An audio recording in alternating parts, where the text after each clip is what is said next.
Class 9th के student ध्यान दें।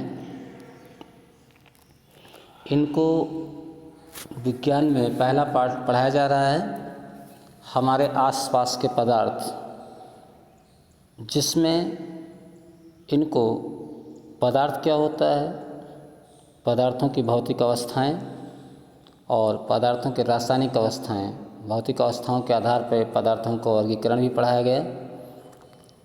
भौतिक अवस्था के आधार पर ये 3 तरह से होते हैं, ठोस, द्रव और गैस। रासायनिक संरचना के आधार पर ये 3 तरह से होते हैं, एक हमारा तत्व होता है, दूसरा यौगिक होता है और तीसरा हमने पढ़ा है मिश्रण। तो मिश्र यौगिक के बारे में हम कल तक की क्लास में पढ़े थे। आज हम मिक्सचर, जिसको मिश्रण कहते हैं, मिश्रण के बारे में पढ़ेंगे। मिश्रण क्या होता है? मिश्रण का मतलब 2 या 2 से अधिक पदार्थों का आपस में मिलना मिश्रण कहलाता है। अब जो मिश्रण होता है ये 2 तरह से होता है। मिश्रण होमोजीनियस भी हो सकता है और हेट्रोजीनियस भी हो सकता है। होमोजीनियस का सेंस है समांगी मिश्रण और हेट्रोजीनियस का मतलब होता है विषमांगी मिश्रण। समांगी मिश्रण जो होता है उसे हम विलयन भी कहते हैं। समांगी मिश्रण क्या होता है? इसे हम सॉल्यूशन भी बोलते हैं। समांगी मिश्रण को हम सॉल्यूशन के नाम से भी जान सकते हैं, सॉल्यूशन, जिसको हम हिंदी में विलयन कहते हैं। सॉल्यूशन में 2 चीज़ें होती हैं, एक सॉल्यूट होता है SOLUTE सॉल्यूट, और दूसरा होता है हमारा solvent VENT went, solvent. Solute का मतलब होता है विलीय और सॉल्वेंट का मतलब होता है विलायक। यानी विलीय और विलायक को मिलाकर विलयन तैयार करते हैं। अब विलीय की मात्रा 1 से अधिक हो सकती है। जैसे पानी में आप नमक मिला दीजिए तो पानी में नमक घुल जाता है और नमक के कण आपको दिखाई नहीं देते हैं। तो वो आपका क्या है? पानी का, या हम कह दें नमक का जलीय विलयन। या पानी में आप चीनी और नमक दोनों मिला दें तो यहाँ पे विलीय 2 हो गए और विलायक आपका क्या है? पानी है। तो पानी में चीनी और नमक दोनों मिला दिया तो 2 विलीय और 1 विलायक हो गया। तीनों मिलाकर क्या बना? सॉल्यूशन, जिसे हम कहते हैं विलयन बन गया। इसी तरह से यहाँ पे आप देख रहे हैं, मैंने कुछ एग्जाम्पल दिया है कि विलयन जैसे चीनी और पानी का मिश्रण समांगी मिश्रण है। इसमें विलयन चीनी का शरबत है और विलीय क्या है? चीनी, और विलायक क्या है? पानी। इसी तरह से नमक भी मिला सकते हैं। दूसरी महत्वपूर्ण चीज़ में ध्यान रखना है हमें कि जो विलयन की परावस्था होती है, फेज होती है, 1 होती है। फेज का मतलब है कि हमारा ये एक हमने टप लिया या एक कोई हमारा कंटेनर पात्र है, इसमें हम पानी भर रखे हैं, यहाँ पे पानी भरा हुआ है। अब इसमें क्या किए? इसमें हमने NaCl मिला दिया, NaCl मिला दिया, साथ में हमने सुक्रोज मिला दिया, C12H22 O11। कहने का मतलब है सुक्रोज चीनी जिसको कहते हैं। तो चीनी और पानी दोनों इसमें मिला दिया, पानी में चीनी और नमक दोनों मिला दिया। अब ये इसमें क्या होगा? इसमें पानी में नमक और चीनी के कण क्या होंगे? ये घुल जाएंगे और आपको दिखाएगा क्या?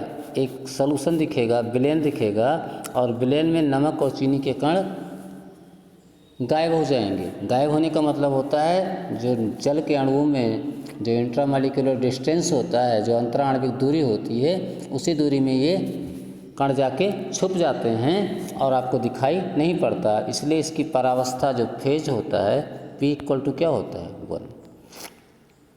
यानी विलयन की परावस्था हमेशा 1 होती है। उसमें कितने भी मिला दिए जाएं और वो आपस में घुल जाएंगे और आपका वो जो आपका मिश्रण तैयार होगा वो समांगी मिश्रण होगा और उसे हम क्या बोलेंगे? विलयन। दूसरा, जब 2 या 2 से अधिक पदार्थ आपस में मिला दिए जाते हैं और वो आपस में मिले हुए होते भी नहीं मिलते, वो अलग अलग दिखते हैं, तो ऐसे को हम क्या कहते हैं? ऐसे को हम कहते हैं मिश्रण, और मिश्रण की परावस्था क्या होती है? एक नहीं होती है, एक से अधिक होती है। मिश्रण में चूँकि जैसे आप रेत ले लीजिए और कंकड़ ले लीजिए, रेत और कंकड़ को आपस में मिलाएंगे आप, तो वहाँ पे क्या होगा, रेत आपका नीचे बैठ जाएगा, जो महीन कण होंगे नीचे बैठ जाएगा और मोटे कण ऊपर आ जाएंगे। इसी तरह आप घर पे ले लीजिए, आप घर पे हैं, आप राई ले लीजिए, सरसों ले लीजिए, गेहूँ ले लीजिए, चावल ले लीजिए, 3-4 चीज़ों को एक छोटे से ट्रांसपेरेंट पात्र में रखिए और देखिए सरसों के कण सबसे नीचे आ जाएंगे, उसके बाद चावल के कण आपको दिखेंगे और उसके बाद आपको गेहूं के कण दिखेंगे। या आप उसमें चना ले लीजिए, यानी 2-3 चीज़ों को लेंगे तो अलग अलग दिखेंगे। तो वो क्या हुआ, वो उनकी परावस्था हो गई, उनका क्या हो गया, फेज हो गया, और उनकी परावस्था क्या होगी, अलग अलग दिखाएगी। जैसे आप राई ले लिए, राई यहाँ आएगा, राई यहाँ पे मिल गया आपका।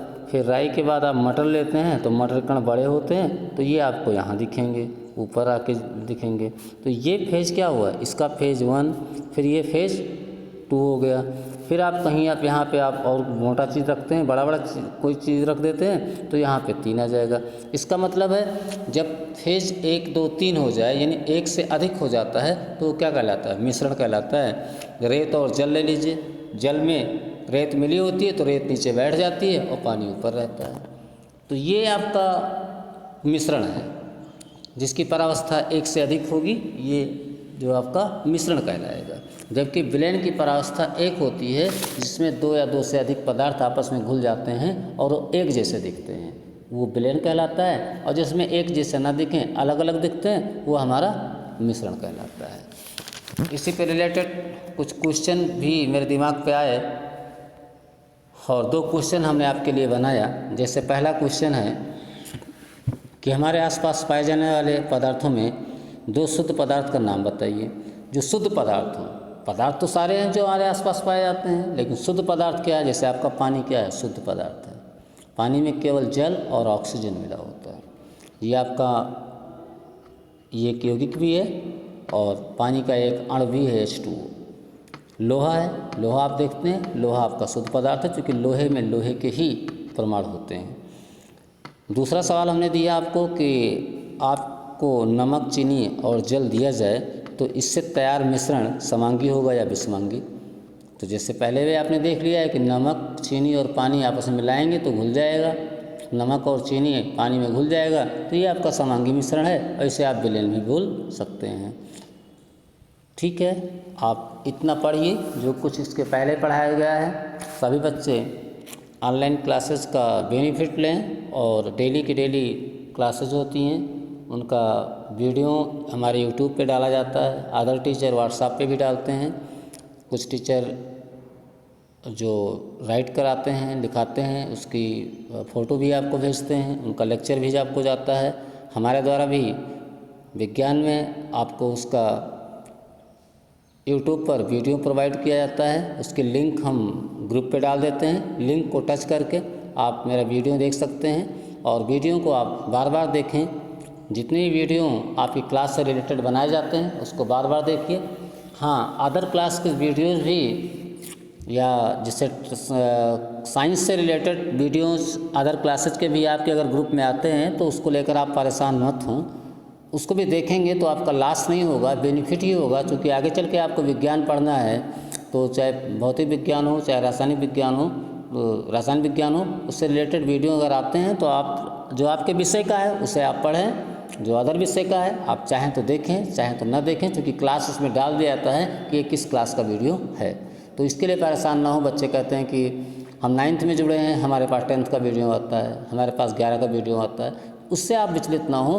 वो आपकी जानकारी लिए भय आता है कि आप चाहें तो अगले क्लासेस के बारे में भी थोड़ा बहुत सीख सकते हैं, उससे भी आप जानकारी हासिल कर सकते हैं। इसी संदर्भ में ऐसा कुछ किया जाता है। उसके लिए आप परेशान बिल्कुल मत हों। यदि आपको समझ में नहीं आता है तो अदर क्लासेस की वीडियो आप मत देखिए। यदि आपके पास समय है, आप चाहते हैं तो देख भी सकते हैं, उससे आपका बेनिफिट होगा, लॉस नहीं होगा। धन्यवाद।